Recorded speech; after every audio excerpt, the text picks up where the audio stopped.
There was a woman who had a 6-year-old son. One day she bought a new mobile phone.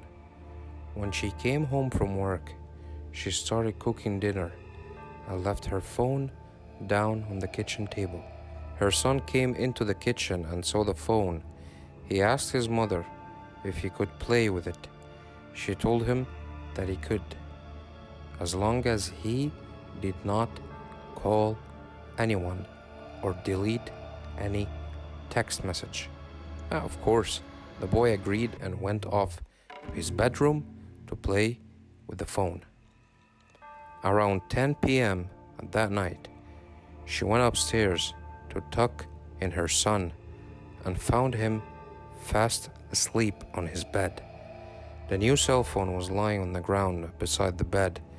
She picked it up and began browsing through the settings to make sure he had not deleted anything. She noticed that he had taken some pictures. The cell phone. She opened the images and browsed through them. Oh, how cute, she thought. He had been taking pictures of himself. Then she came across the last photo in the folder. When she first saw it, she couldn't quite believe it. Were her eyes playing tricks on her? It was a photograph of her son lying asleep on her bed.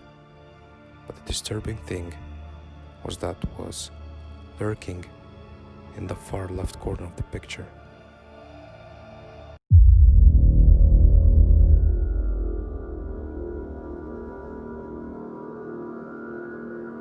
One night, a father and his daughter were driving down to a desert country road. They were returning home after spending the entire day visiting the girl's mother in a hospital. Listening to the sound of the rain drumming on the car roof, the girl began to doze off. Suddenly, there was a loud bang. The father struggled with the steering wheel, but the car skidded off and wet road and slammed into a stone wall. After checking that his daughter was uninjured, the man got out of the car, surveyed damage. Both of the front tires had large punctures and the right fender was crumbled against the wall. The rest of the car had survived unsacted. "We must have driven over something on the road," he explained to his daughter. Whatever it was, it blew out both of the tires. "You can fix it, right?" asked his daughter, somewhat shaken by the accident. "No," replied her father, shaking his head. "I've only got one spare in the boot. I have to walk back into the town and find somebody to tow the car," he said.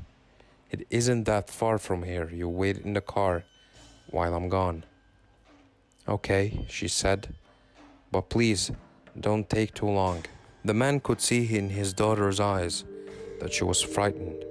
"Sit tight," replied her father as he slammed the car door. "I'll be back as soon as possible." His daughter watched him in the rear view mirror as he trudged off down the road in pouring rain and disappeared into the night. More than an hour passed and her father still had not returned. The girl began to wonder what was taking him so long. She was very worried because he should have been back by now. Just then, she glanced in the rearview mirror and saw a figure in the distance walking towards the car.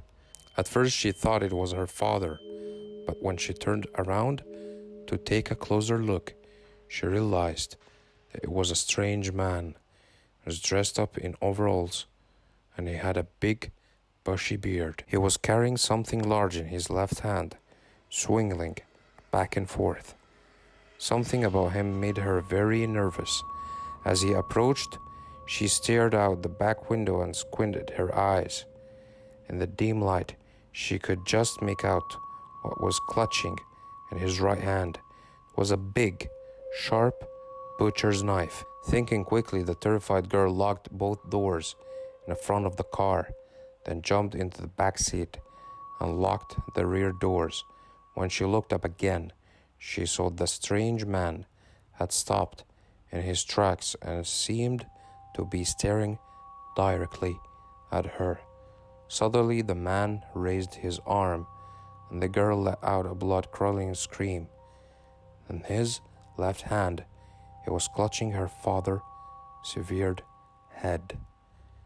She just kept screaming and screaming. She couldn't stop herself. Her heart was pounding and she struggled to breathe. The grotesque expression on her father's face was horrifying to behold.